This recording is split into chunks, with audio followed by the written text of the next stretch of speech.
Hello everyone, it's Angela from The Chaotic Life of a Planner. So today I want to talk to you guys about meal planning. I've been planning to do this video for a little bit. It's just taken me a little bit of time to get all my thoughts together. So I have here in front of me my Erin Condren On The Go folio. I believe this is like the charcoal color. It does come in several different colors now. In here I have my Erin Condren meal planner, which is one of their petite planners. It is A5 size, if that means anything to you.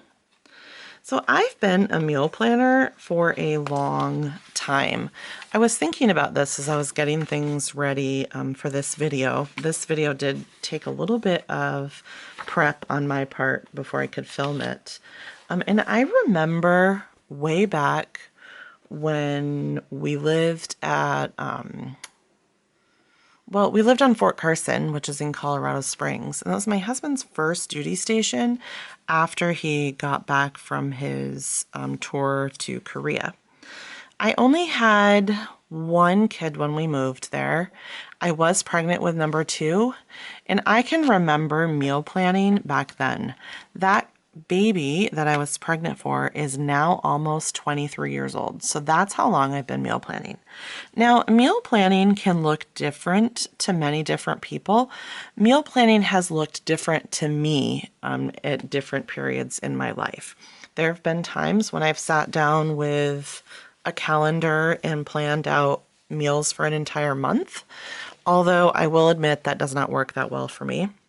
There have been times, and I would probably say most of the times when I've done my meal planning, I would plan out 2 weeks at a time, or 15 or 16 dinners or what have you.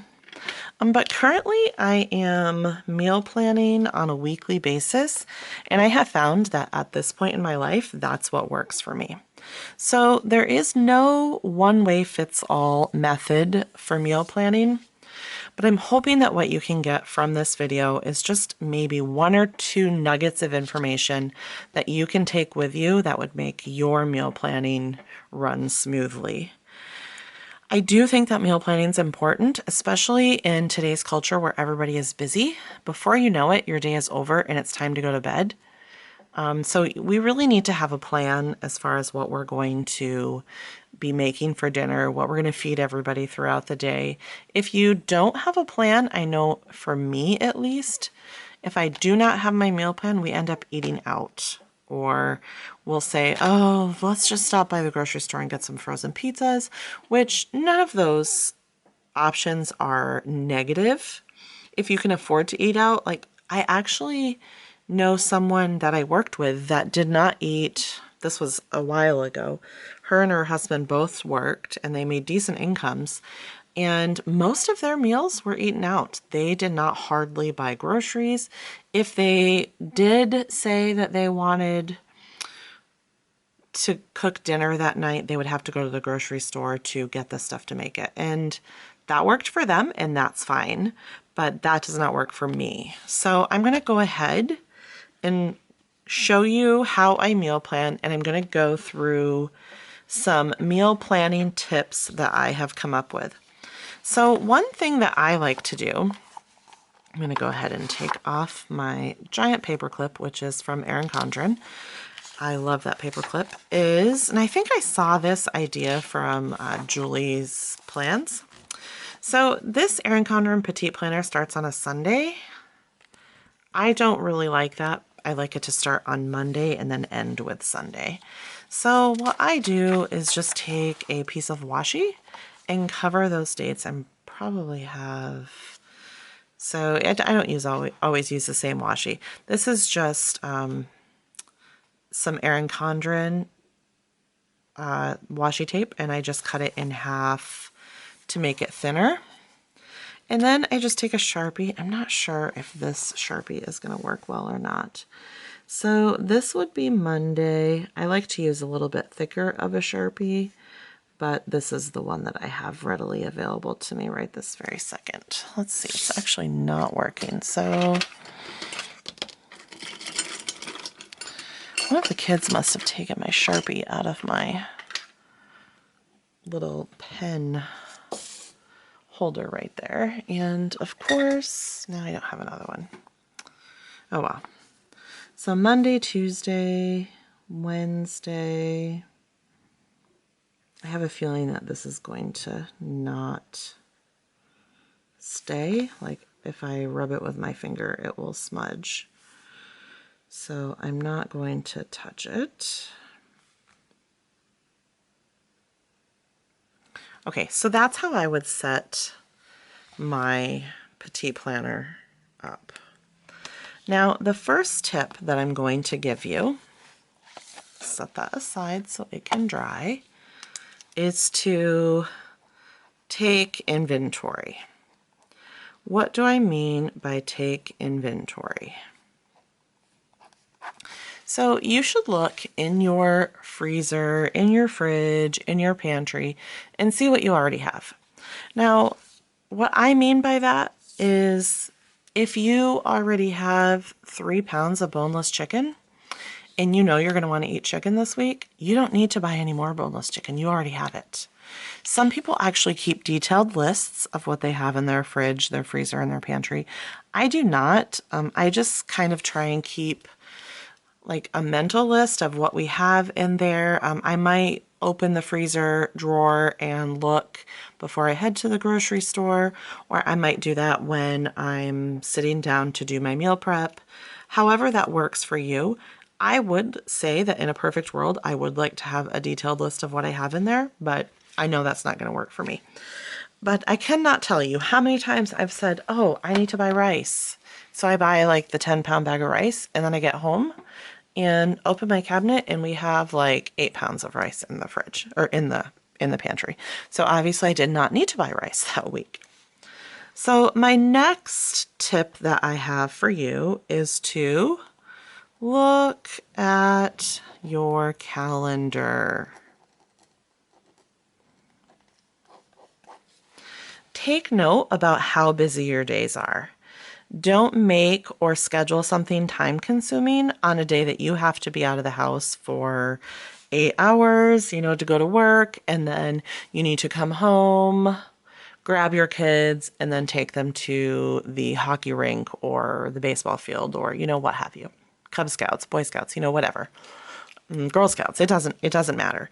But you need to know, okay, I am planning dinners for 7 nights this week.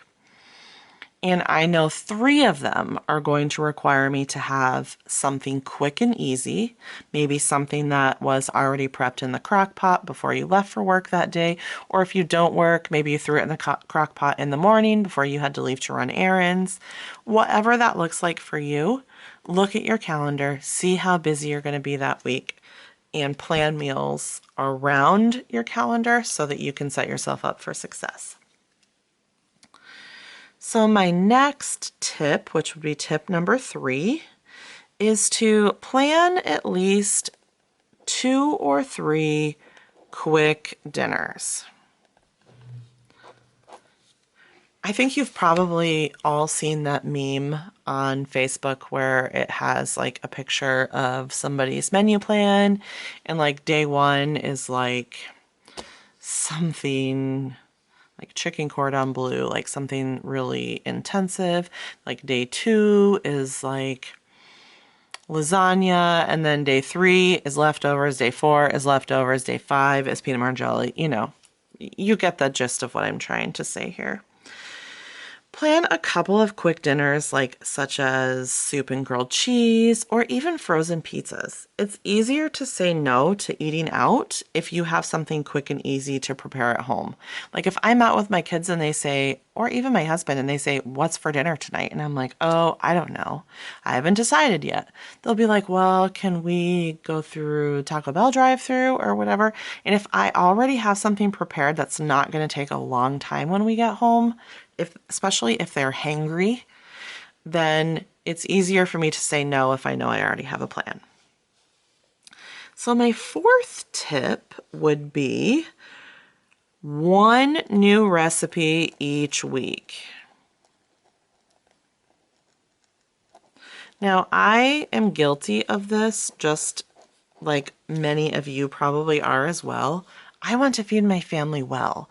We like to eat well. We don't go out to eat at nice restaurants very often because it's really expensive, and there's quite a few of us, and it's quite frankly very expensive in Alaska to go out to eat.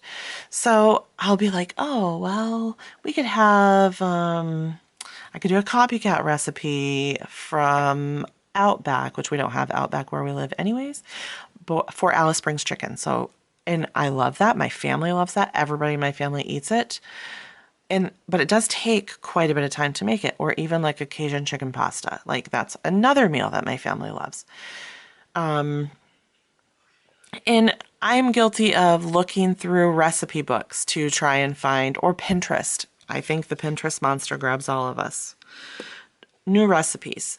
However, don't go and say, okay, I'm going to make 4 new recipes this week. It's just going to be overwhelming. And especially if they're not recipes that you know your family's going to eat, you may end up having to make 2 dinners those nights.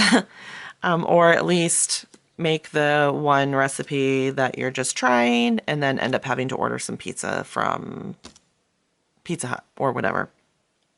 I was trying to think who we had for pizza delivery, and the only one I can actually get that delivers, I think, is Great Alaska Pizza Company. Even though I'm only like a quarter of a mile over the line for Pizza Hut delivery, they will not deliver here. So anyways, limit yourself to 1 new recipe each week so you don't get overwhelmed. Here's my 5th tip for meal planning. Batch cook. Some of you might, batch cook, there we go. Some of you may or may not know what batch cook means, and batch cook may even be one of those terms that means different things to different peoples. So what I mean by batch cook is if you're browning ground beef to make tacos, it takes just about the same amount of time to make 3 pounds of ground beef as it does to make 1. So make the 3 pounds and then package it in containers or freezer bags, whatever you use in your freezer, and then put it in the freezer so that you have a quick dinner. You can, the following week you can come home and say, oh, I need a quick dinner. Let's have tacos. The meat's already cooked. I just have to heat it up, chop some lettuce. There you go. One of the things that I do when we cook pork butt is, now we did just smoke a pork butt, and I didn't do this then, but I wish I had because it was the first time we'd ever smoked a pork butt, and it was delicious. I usually cook the 2 Costco-sized pork butts in my giant electric roasting pan. I don't know how big it is, maybe like 22 quarts or something like that. But anyways, I will make a whole bunch of pork, shred it, and I don't put any sauce on it. I just have a seasoning blend that I use. If you guys want that seasoning blend, just let me know and I can go ahead and share it later. And then I shred the meat. We have it for dinner for maybe 1 or 2 nights, and then I put it in Ziploc bags and put it in the freezer. It heats up so well if I need a quick dinner, a few weeks from now. Or sometimes we'll even take it out and make pulled pork fries, which are basically just like loaded French fries with pulled pork and cheese and tomatoes and onions and all that good stuff on them. So that really works out well when we do that. And even if you are going to have guests, you can pull some of that pre-cooked pulled pork out, and then you have a quick meal. All you have to do is make a couple of sides to go with it. It doesn't take me any longer to cook 20 pounds of pulled pork than it would to cook 10 pounds or, whatever numbers you're looking at there. Same with chicken. If you are baking chicken, you can bake a couple of extra breasts to have for salads during the week, chicken salad sandwiches, chicken quesadillas, or you can even put the extra breasts in the freezer and then use them for another night. It's endless. You can make extra rice. I have a rice cooker, and most times I just make a full pot of rice and then you can freeze it, or I stick it in the fridge and then the kids will make like their own version of fried rice for lunches or whatever. So there's my idea. So that's my 5th meal planning tip for you. So a master list to me, and I can show you in case you didn't see my master list over on Instagram. This is just going to be in the notes section of my planner. Let me zoom you out. And it's just kind of like a list of meal ideas. I still need to come up with one more to put here. So this is when I'm meal planning, and sometimes we have that kind of like roadblock where we can't think of anything to make. So I've got a list of some ideas here that most of these ideas, most of my family would eat. Like there might be onesies or twosies where they wouldn't.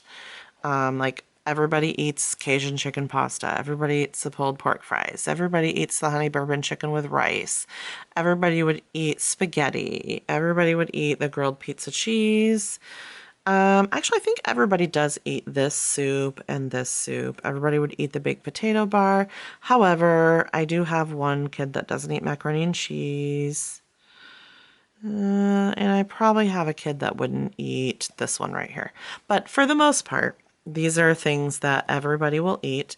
They are not all time consuming.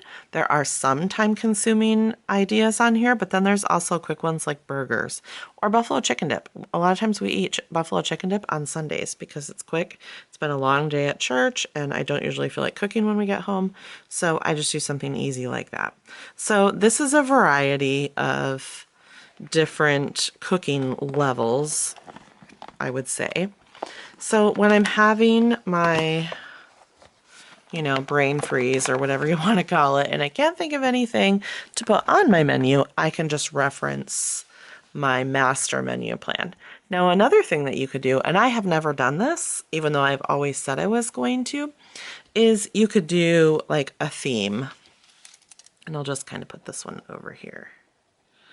And what I mean by a theme is you could do like meatless Mondays, Taco Tuesdays. On Wednesdays could be chicken. Thursdays could be beef. Fridays could be pizza. Saturdays could be out. And then Sundays could be appetizers.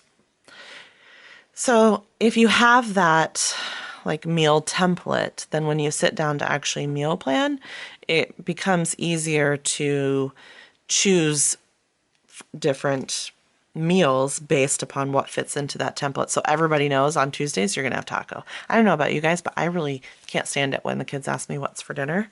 I'm like, oh my goodness, why do you have to ask me? Just wait and see. But really, the main reason why I don't like when they ask me what's for dinner is because when they ask me, I don't usually know.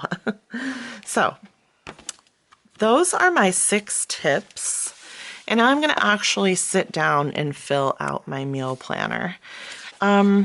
This is going to be for this week, which it would start tomorrow, so 8/26. It is going to be a little bit different because I'm only going to be here for 2 days, and then the girls will be home for the remaining 5. So I'm not going to be cooking those meals for them, but I do need to make sure that I have the ingredients on hand. So that being said, I know they'll probably do pizzas on Friday.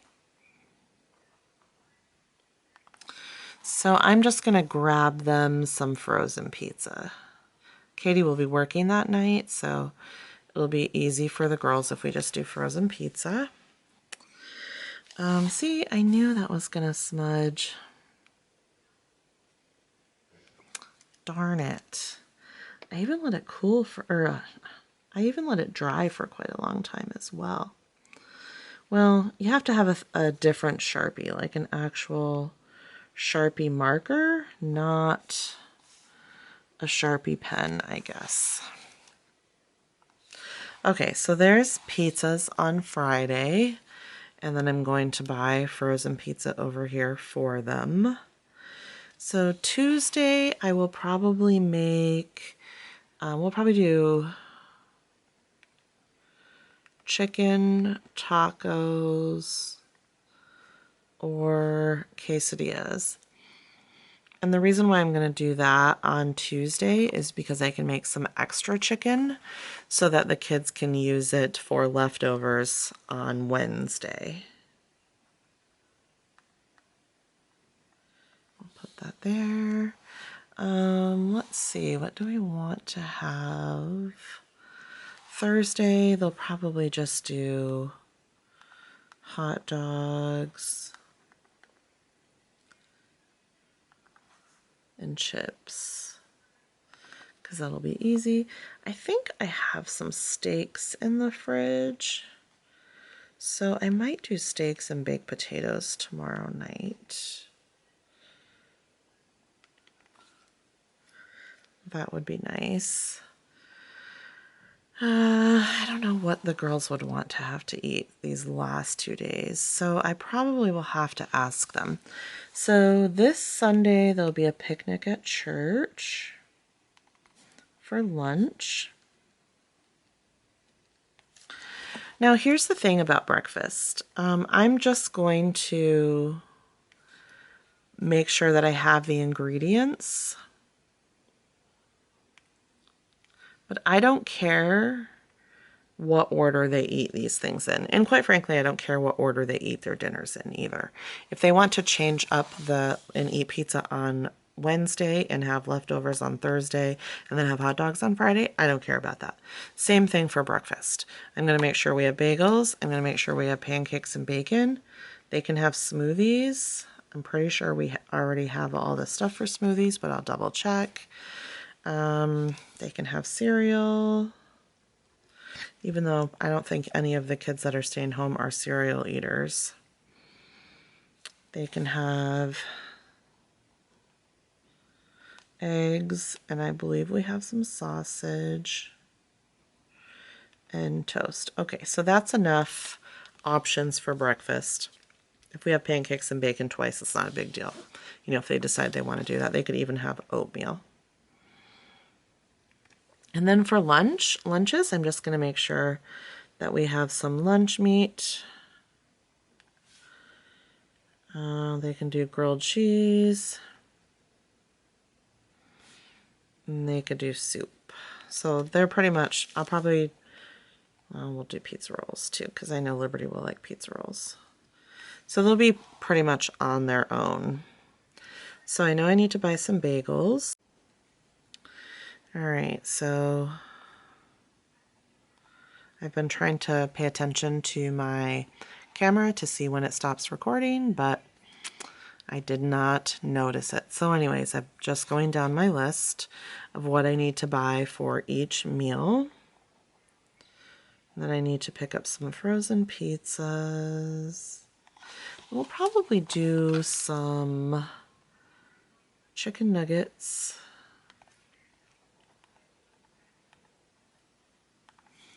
And maybe mac and cheese.